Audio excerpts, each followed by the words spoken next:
The talk sits within the context of some standards developments over the last 5 years, 7 years, and in particular is characterized by this BSEN standard, or EN standard 16893, which is about the construction of buildings, and it promotes passive storage quite vigorously in its own way, and a UK standard 4971, which again promotes it, but that's very specifically on archive and library collections, where the other one's on wider collections. The previous specifications that we've perhaps been familiar with in the past had quite a strong focus, particularly in the UK with BS 5454, on environmental control using ventilation systems. I'll use the term HVAC during the course of this talk. So using those ventilation systems to manage internal climates, even at a time actually in the 60s and 70s, for example, when they couldn't chill, but they could, and they couldn't dehumidify, they could only heat or just drive fresh air through. And it continued to be the case right up until the 2000 iteration, and only began to change in 2012. I've tried to understand why there was such a heavy focus on that, given that we've got a history of looking after collections without the existence of air conditioning. And I think it's partly because archives in particular in the UK had a tendency to be dumped into damp basements as a means of storage, rather than creating a basement store, which is a very different thing. And the only thing that people could think of doing was to improve the air quality in those spaces, rather than actually dealing with the problems of the building, removing heating pipes, that sort of thing, and sealing walls. The attention then is about using air as a means of remedying problems rather than improving structures. So the thrust of what we're looking at today is about looking at structures instead. Over time too, the questions that we in the sector more widely asked of other professionals, how can we provide good, stable environments for our collections, were being provided by heating engineers and property managers who really didn't understand. In fairness to them, they didn't fully understand what we were looking to achieve, and they certainly didn't know about the nature of the materials and how they behave. And over the years, we gradually ceded more and more responsibility over to property services divisions, engineers, surveyors, and so on. And now the typical project still is, you come up with your conception, you say it needs to meet a standard, you pass it over to an architect who then shoves all the environmental stuff onto a mechanical engineer. And through that process, you lose control of something, and it's sometimes very hard to get people to hear what you're saying. But we are making progress, I think, certainly in the UK, and I hope elsewhere too. A good example of the failure of HVAC type systems is a consistent experience that certainly I've observed, and others probably will be able to recall, that widespread mold outbreaks in collections have tended to be caused by the failure of air conditioning systems, pushing through high RH air for a long period of time at an extremely high rate. And it's worth observing that the damage that causes in a relatively short space of time is widespread and considerably greater than all the efforts we put into remediating problems for smaller quantities of materials. It really is a substantial issue in terms of the damage and the risk to collections. And of course, temperature applies the same. So many stores end up with roasting temperature conditions when they're trying to keep things cool as a consequence of failures. It's also the case that where we have had the opportunity to explore with energy people in institutions and their authorities, we find that when we switch off air conditioning systems, of course, our energy costs massively reduce. At least 50% of an institution's costs can go on running air conditioning systems. And of course, the carbon emissions generated by that are equivalent. So the old HVAC systems using fresh air, or fresh air as part of recirculating air, were by and large responding to external conditions, not to the conditions and the moisture content of the collections. And there was, over the decades, an obsession really with the idea that archives off-gas this stinky stuff that damages them themselves. And most of that's nonsense. There are collection materials, cellulose acetate in particular, that if they're in large enough quantities could cause damage to collections around them as they gas off acetic acid. But they should anyway be taken out and frozen because we won't have them if we don't do anything about that. So this notion of having to have fresh air was I think, a misunderstanding. Another risk was that air supply fans were constantly running 24/7, day in, day out. And when an element of those failed, like dehumidification, they would continue to push the wrong type of air, if you like. And the classic example is dehumidification failing in the summer. And there was also a strict focus on having a plus or minus 1 degree or half a degree and 5%, a very tight stability line for environments. But most of our collections don't need that tightness. They're well able to accommodate much wider seasonal changes. And there's plenty of research demonstrated to show that. And some of the best research was done in the mid to late 1990s. So to only understand now that that is the case is a bit of a failure, I think, in some respects. It's about communication, I think. So if we want to talk about sustainable storage or conservation storage, as I like to call it, how do we define sustainability in this context? I've come up with a few things. You may have your own. This is really a talking point. I would say that storage is sustainable if it's not reliant on constant attention, constantly needing to be looked at. Instead, it's where conditions change very slowly. And the upshot of that, of course, is that stores can be left unattended over weekends, for example, over holiday periods and what have you, without the fear of the internal climate deteriorating quickly and damaging collections.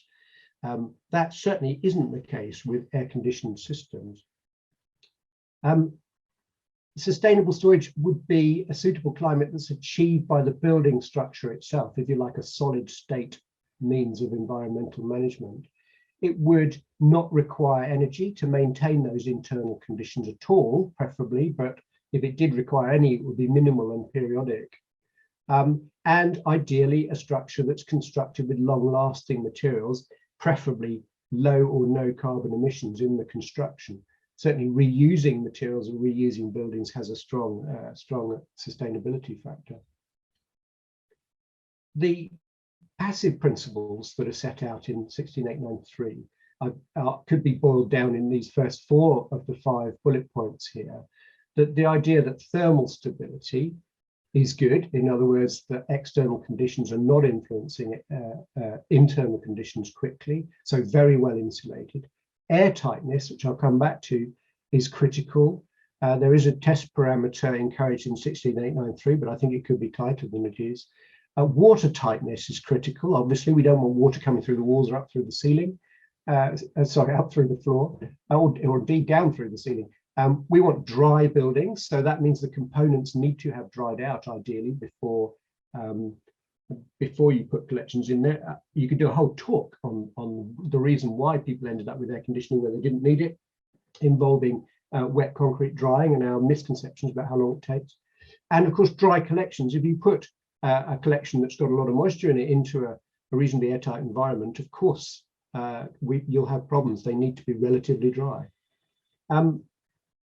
We need to monitor the moisture potential of collections. That's quite critical and a point that's been fundamentally missed for a long time, I think, particularly in the standard sphere.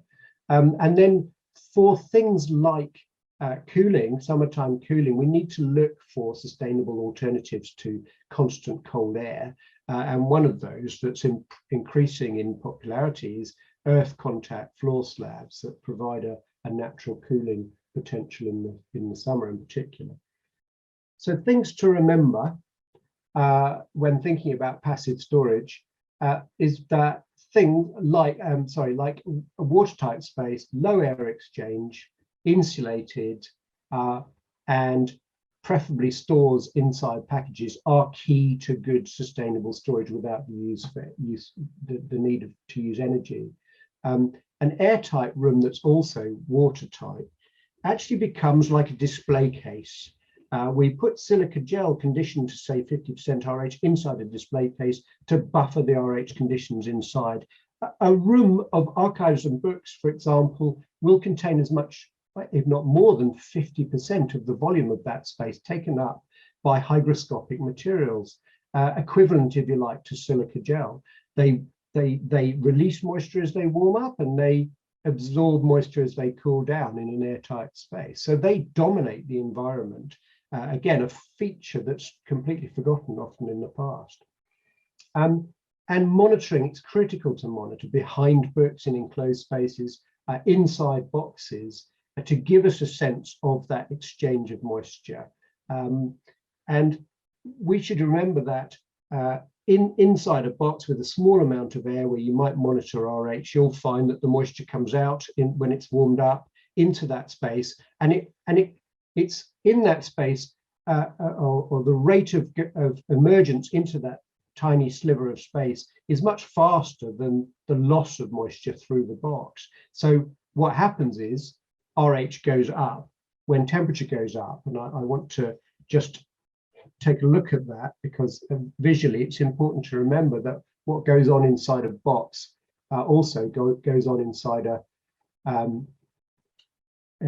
room. So if we just take a look at this, I hope you can still see this graphs. Someone tell me yes, I hope. Okay, if I don't hear no, I assume you can see my graphs. So here's an example of a library in Bangor, in North Wales. Yeah, we see it. Thank you. I couldn't be sure. And you can see on the left here, this is monitoring temperature and RH in one particular location in this store, outside of a box, in the air on a shelf.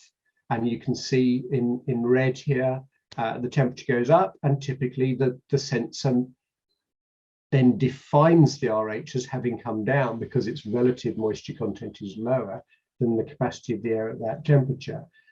So there's an adjustment in that free air. But let's look in a box in exactly the same location, and we see what happens. The temperature goes up and the RH goes up with it, which is this evidence of moisture coming out of the collections into that space at a faster rate than the moisture is lost. And then to give you hopefully a nice example of how that works in a room, we can look at, oops, wrong one, sorry. We can look at a period in a particular basement. This is one at Brasenose College in Oxford. It's not a conditioned space. It's not got any mechanical systems in it. It's covering a period, as you can see, for 4 years or thereabouts. Excuse me. And you can see here that the temperature goes up in the summer and the RH goes up with it. The temperature comes back down, the RH comes back down. And that cycle is typical of a relatively airtight space that's dominated by collections inside it. So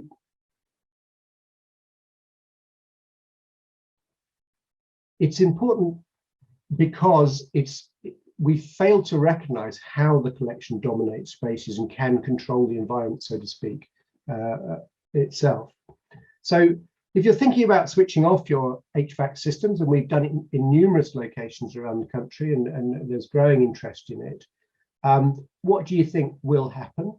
Well, the rate of change of the environment will depend on the airtightness of the room. That's important. Clearly, if it's got windows or lots of cracks in it or what have you, then you'll get external conditions influencing the room rather than the nature of the collections. The rate of change will depend as well on whether moisture is coming through, of course, whether you've got a lot of heat gain coming through, hot pipes running through it, and so on. And the moisture content of the collection and that volume in the room will influence the rate of change, and as will, to a degree, the time of year when you switch off. All of those features are masked when you're running air conditioning systems in that space. You'll only understand the ability of the structure to deliver a stable environment when it's off. And through that means you can define whether you need any mechanical intervention at all. And I want to show you a nice example of a situation. This is Essex Record Office a few years ago. I'll just go out again and find that slide. Sorry, bear with me. I'll get there in the end. Okay, so let me just show you what's going on here. On the left, you've got a failing air conditioning system. Typical. It was a DX gas system, refrigerant system. It was changed to a chilled water system in order to save money and make things more efficient and so on. Classic failure. Chilled water systems don't work during the summer, particularly if you have fresh air makeup. So it didn't occur to any of the engineers to switch the fresh air off. They might have actually managed conditions. So typically the RH here is rising as we go into the summer to an extreme level as moist air is being pushed in. So you can see that's gone up to about 72%. Now at this point, we switched off. And we started, you can see by this wiggle, a daily cycle of dehumidification in the room to pull some of that moisture back out again. You can see that the temperature rose a little, but only by about 3.5 degrees overall. And bear in mind that this is an above ground building. It was quite, and with dehumidification running, which warms the space, it's surprising how little it did warm up. From this point on, then we switched everything off and allowed things to run freely. And you can see that the temperature never got very high, even during the peak of the summer in August and so on, early September. And the RH stayed essentially a flat line. We could have stripped out more moisture, I hasten to add, but that's where we were in this testing cycle. And then, of course, as the temperature cools off with the winter, what we see is the drop in RH going down to this critical moment, the beast from the east, as it was called in the UK, when we had a very cold snap. And you'll see that the temperature at that point only got down to 13.5. Now, remember, this building was designed to have air conditioning, and yet it turns out, of course, it's got good qualities of air tightness. And you can see that by the fact that the RH is going down with the temperature, and good insulation. So actually it's well suited to not run the systems at all. And that's essentially what happened subsequently. And there it runs away. Excuse me. And you can see in the peak of the summer, the following year, we didn't even get up to 58% RH. So that was a nice example of how switching off a system can actually work well for you. Oops, sorry. Slip down. Just coming back to that then, it's worth remembering that the way in which people model RH then is often completely inaccurate. I'm going to have to come out again briefly just to show you that. This is a classic engineer's piece of software, thermal modeling software, trying to model RH inside a room. And what the software can't do is accommodate the fact that 50% of the volume of the space is taken up by hygroscopic material, which at 10% moisture content, which is quite common for paper, parchment, leather, and so on, at around 50% RH and 15 degrees, represents tons of embodied moisture in that space. But all the thermal modeling software could do is take external RH conditions and model them inside. Completely useless, but it was still used by the engineer to argue that they needed air conditioning systems. So you do have to watch out when you're asking engineers to give you a picture of what the environment will be like. Coming back to this then. Excuse me. Oops. So if you're thinking about doing this, can your store be suitable without air conditioning? Obviously, you have to switch it off in order to understand whether it can or not. The things we're looking for to understand it are a very slow rate of change in temperature, ideally less than 0.5 degree in 24 hours. That's not especially onerous in a reasonably well insulated store, and very easy for example, a basement store where it's constructed properly. The RH should only change when the temperature changes. If you see the RH swinging all over the place while the temperature is fairly even, you know that you've got air leakage going through. What you should be seeing is that tracking that I was talking about of the RH going in the same direction. And ideally, you're looking for relatively small percentage adjustments. That's actually quite a big adjustment, 2.5% that I'm suggesting there.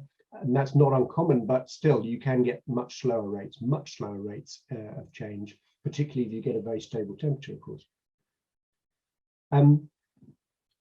The change in RH direction will always lag behind inside a box compared with the room.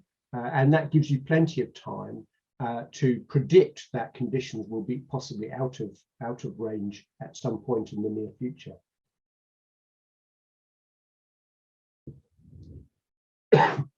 Things you can do then in order to improve your structures to make them more sustainable and efficient and provide an environment that's safe without the use of HVAC, even if HVAC provided a safe environment, which it often doesn't.